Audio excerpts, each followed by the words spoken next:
الصلاة وأتم التسليم على سيدنا وحبيبنا ومولانا محمد وعلى آله وأصحابه أجمعين. اللهم علمنا ما ينفعنا وانفعنا بما علمتنا وزدنا علما وعملا وفقها في الدين يا رب العالمين وألحقنا بعبادك الصالحين آمين يا رب العالمين. يقول الله عز وجل: الذين يتبعون الرسول النبي الأمي الذي يجدونه مكتوبا عندهم في التوراة والإنجيل يأمرهم بالمعروف وينهاهم عن المنكر ويحل لهم الطيبات ويحرم عليهم الخبائث ويضع عنهم إصرهم والأغلال التي كانت عليهم فالذين آمنوا به وعزروه ونصروه واتبعوا النور الذي أنزل معه أولئك هم المفلحون.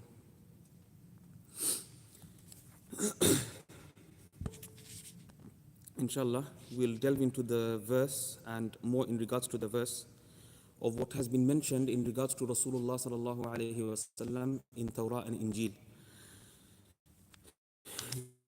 This verse is in Surah, verse number 157. Today, the Al-Khidr alayhi salam, or Khidr or Khadir, okay? We can say both are allowed according to the Arabic language. Here in Sahih Muslim, in regards to the Dajjal, let's quote the hadith inshallah. في صحيح مسلم عن أبي سعيد الخدري رضي الله عنه قال: حدثنا رسول الله صلى الله عليه وسلم يوما حديثا طويلا عن الدجال إلى أن قال: فيخرج إليه يومئذ رجل هو خير الناس أو من خير الناس فيقول له: أشهد أنك الدجال. In Sahih Muslim, Abu Sa'id al-Khudri radiyallahu anhu, one of the great companions of Rasulullah sallallahu alayhi wasallam, he reports that Rasulullah sallallahu alayhi wasallam once had given them a lecture, and this lecture was very long, a very long lecture about Dajjal, regards to all the intricate details of what Dajjal is going to come inside this dunya and do to people.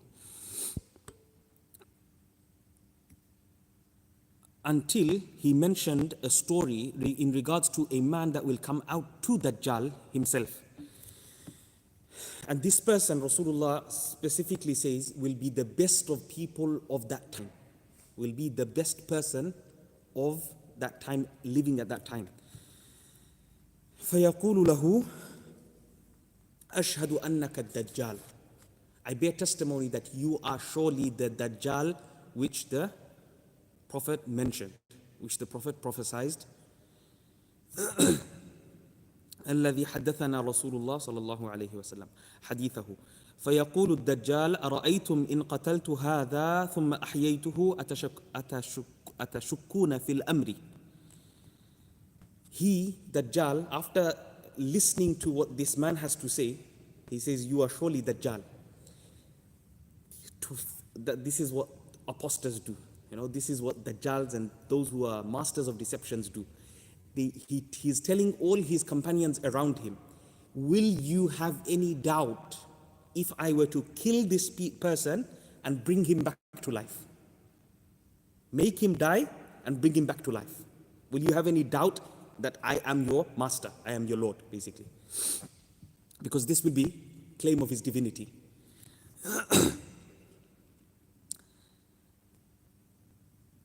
فَيَقُولُونَ لَا. They'll of course reply, no. Surely, if you have such powers to kill a person and then to bring that person back to life, then surely you have superpowers which no human has been given. قَالَ فَيَقْتُلُهُ. Then he will kill this person. He will kill this person. ثُمَّ يُحْيِيهِ. Then he will bring him back to life. فَيَقُولُ حِينَ يُحْيِيهِ وَاللَّهِ مَا كُنْتُ فِيكَ قَطُّ أَشَدَّ بَصِيرَةً مِنِّي. After he is revived back from the dead, this man will say to Dajjal,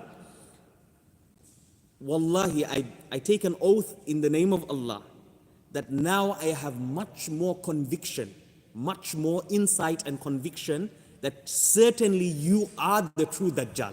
Because this is exactly what Rasulullah told us that he's going to do. That he's going to do, and he's going to have the power to do as well. Allah will give him the power to do such things. الآن قال فيريد الدجال أن يقتله فلا يسلط عليه. Dajjal will try to now kill him a second time, but Allah subhanahu wa ta'ala will not give him the authority and power to do so. He will not be able to kill him a second time. He will be able to go away and run away from Dajjal. قال أبو إسحاق يقال إن هذا الرجل هو الخضر عليه السلام. Allahu Akbar. One of the narrators, he says, this person that is specifically mentioned in hadith of Sahih Muslim, this person is in regards to Khidr alayhi salam. Now, this was the opinion of certain muhaddithin, that they believe that Khidr alayhi salam is alive. Many of the other muhaddithin, a great batch of muhaddithin also, but you can say that there's like 50-50, more or less, okay? 50-50 split, if you want to say so, okay? There's loads of muhaddithin on one side, there's loads of muhaddithin on the other side. Imam Bukhari, Ibn Hibban, and many others, they mention that he has passed away. Khidr alayhi salam has passed away. Whereas there's many other muhaddithin, like Imam Nawawi, like Imam Sakhawi, like many great Imams, Ibn al-Jawzi, and many others, they believed him to still be alive. And they had many occurrences where it proves that Khidr alayhi salam is surely alive. Okay? So this is why there's a great differences of opinion, and the Jumhur, according to here, أما قول صحيح ابن حبان بأن جمهور أهل العلم أن الخضر Khidr alayhi salam, again, I told you that's the crux of the whole matter, that many of the muhaddithin are on one side and the other great scholars are on the other side as well. عن عبد الله بن سراقة عن أبي عبيدة بن الجراح قال سمعت رسول الله صلى الله عليه وسلم يقول إنه لم يكن نبي بعد نوح إلا وقد أنذر الدجال. Here,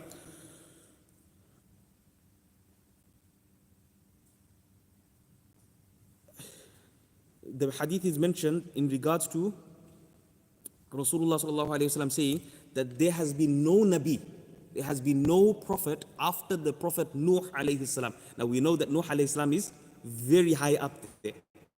He's just maybe a couple of generations after Adam alayhi salam. Okay, he's one of the earliest, that's why he's the second father. Why is he known as the second father? Because the whole nation was destroyed besides his progeny. So all the progeny that exists on the face of the earth comes from Nuh alayhi salam. Initially from Adam alayhi salam, and then after the flood from Nuh alayhi salam's progeny only. Okay, this is why he's known as the second father to the ummah. So there is no Nabi, Rasulullah says there is no Nabi that has warned of the fitna and the trials of Dajjal after Nuh alayhi salam, meaning every single Nabi warned of Dajjal. They didn't know when this Dajjal is going to come out. All of them were scared. بعد نوح إلا وقد أنذر الدجال قومه وإني أنذركموه. And I also, Rasulullah is saying, I also warn you of him, of Dajjal. This Dajjal is, his deception is such that he will take a believer into a disbeliever within seconds. He has been given so much powers, he will make you into, no matter how, that's why in many other ahadith it says, when Dajjal comes out, do not go to face him. Do not go to face him. Now here, as we mentioned in the previous hadith, this person went and faced him. Why? Because this was Khidr alayhi salam. If we take that opinion, okay? If we take that opinion of some of the muhaddithin, then this was Khidr alayhi salam. That's why he had the guts to go in front of Dajjal and to challenge him and to tell him, you are surely Dajjal. But as a normal person, Rasulullah says, stay away. Stay away, because his fitna, even if you are the strongest of believer, at that time he will make you into a disbeliever within seconds. Okay? Your iman will be of no consequence, because his Dajjal. Dajjal comes from Dajjal. Dajjal means deceptive. To deceive someone. Khid'ah. وَإِنِّي أُنذِرُكُمُوهُ قال فوصفه لنا رسول الله صلى الله عليه وسلم. And then Rasulullah began describing this Dajjal, his descriptions of how he will look. قال ولعله يدركه بعض من رآني أو سمع كلامي. Then Rasulullah says, perhaps this Dajjal will come at a time of those who saw me or those who heard from my words, meaning us. Those who saw me are Sahaba. Those who heard from my words is us. We heard from Rasulullah's words from generation to generation. It came us with sanad muttasil, with a sanad that is continuous. link. قالوا يا رسول الله كيف قلوبنا يومئذ? How will our hearts be on that day when Dajjal will come out? أمثلها اليوم قال أو خير. Will it be like this today or will it be better? Here, there was no reply given. Okay? رواه أحمد والترمذي وقال حسن غريب وأبو داود كلاهما بلفظ لعله سيدركه. This hadith is mentioned in many ahadith books. Okay? Imam Ahmad, Imam Tirmidhi, Abu Dawood, Ibn Hibban, many other books. Many other books. Ibn Kathir says also is Sahih, and many other narrations given there. Here, now then we go into the proofs of Khidr alayhi salam being alive. Imam Ahmad says, the strongest proofs that a person can prove Khidr alayhi salam to be alive is two narrations, okay, based on two narrations. And now he says only based on two narrations. Ibn Hajar al-Asqalani, who is a later scholar, he says there's more narrations to support such view, if a person believes that Khidr alayhi salam is alive. So these two narrations, he mentions, Imam Ahmad bin Hanbal mentions in his Kitab al-Zuhud. Kitab al-Zuhud is like a book on tasawwuf, a hadith to do with softening of the heart to be good human beings on earth. Okay? Mutasawwifin, Sufi, become Sufi. Now you might use the word Sufi in a negative term, unfortunately, because of our times, because of the many preachers that preached Sufism to be bad. But Imam Ahmad himself, Kitab al-Zuhud, Zuhud was one of the names of the Sufis. Sufis used to use the word Zuhud instead of, the early Sufis used to use the word Zuhud in regards to purification of the heart and spirituality. So if you want to use Zuhud, you can use Zuhud. If you want to use Tasawwuf, you can use Tasawwuf. If you want to use Tazkiyah, purification of the heart, فَأَمَّا قَدْ أَفْلَحَ مَنْ تَزَكَّى قَدْ أَفْلَحَ مَنْ زَكَّاهَا, you can use it, no problem. There is لَا مُشَاحَةَ فِي الْإِصْطِلَاحَاتِ. In our deen, Nahu, Sarf, did it exist among Sahaba? No. There was no such thing as Nahu and Sarf and Balagha. They didn't need to learn Nahu and Sarf and Balagha. They were Arabs. They were originally Arabs. Okay, we as non-Arabs, we need to learn Nahu, Sarf and Balagha, Ilm al-Tasrif and Ilm al-Ishtiqaq and all these other, Ilm al-Ma'ani, Ilm al-Badi' and all these things. They didn't have to learn this. As students, we must learn this. Otherwise, we will be blind in the field of Quran and Hadith. So, La mushahata fil istilahat. There is no problem when it comes to determining what terminology you're going to use, as long as you understand the terminology correctly. As long as you understand the correct terminology as a student of knowledge. Okay? So, these two narrations. Imam Ahmad mentions in his book, Kitab al-Zuhud, that Ilyas and Khidr alayhi salam meet every year and spend 1 month in Ramadan in Al-Quds, in Masjidul Aqsa. Masjidul Aqsa. Subhanallah. So, this narration, according to Ibn Hajar, is Hasan. Good chain of narration. And then the other one is from Ya'qub ibn Sufyan, another narrator, from Umar ibn Abdul Aziz, that a man was seen walking with Khidr alayhi salam. This narration is Sahih. This narration is Sahih. So Hasan and Sahih are of course narrations which are acceptable and taken in our Sharia.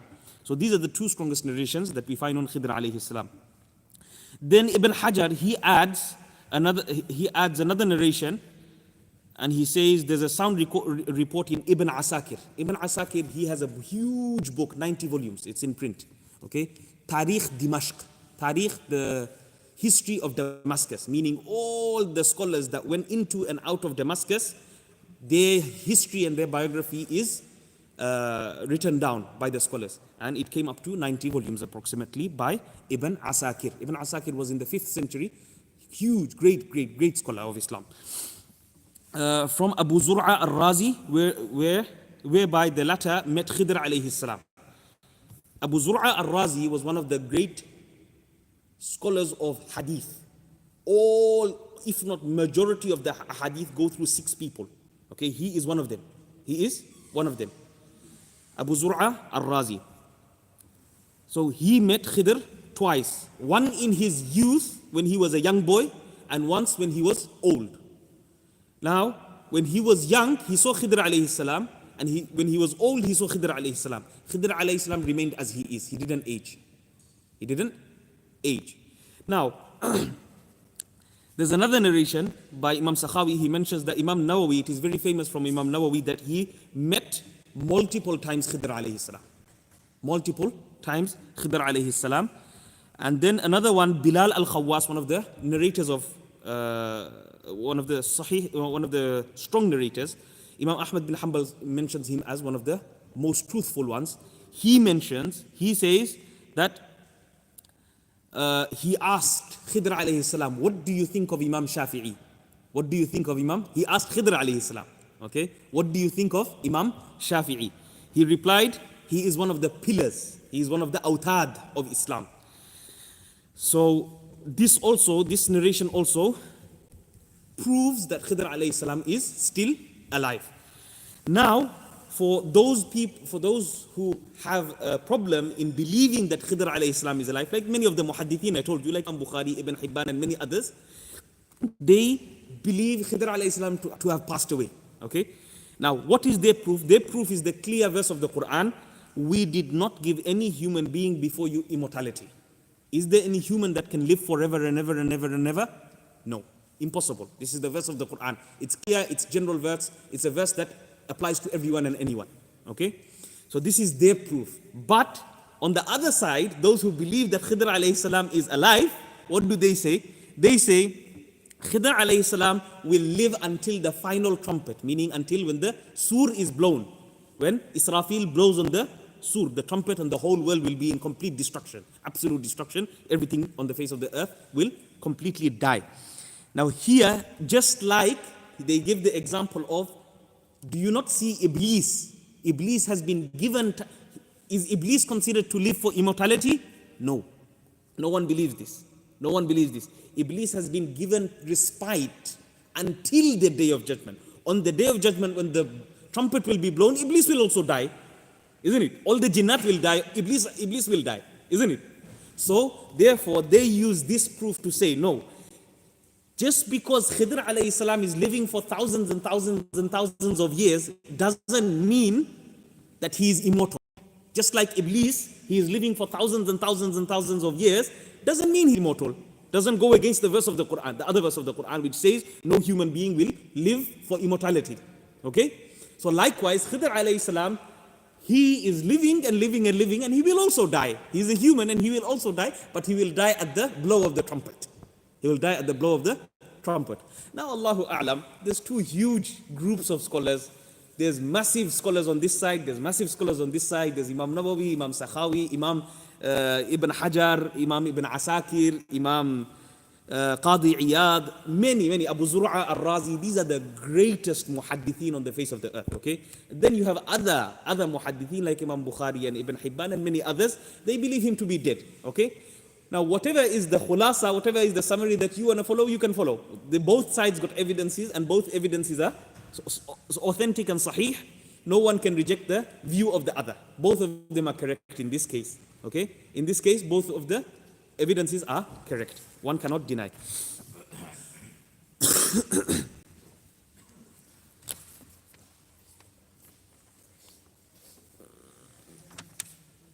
Okay, inshallah, we'll carry on next lesson, inshallah, about the verse that I quoted in the beginning of the lesson. Jazakumullahu khair. Subhanakallahumma wa bihamdika nashhadu an la ilaha illa anta nastaghfiruka wa natubu ilayk.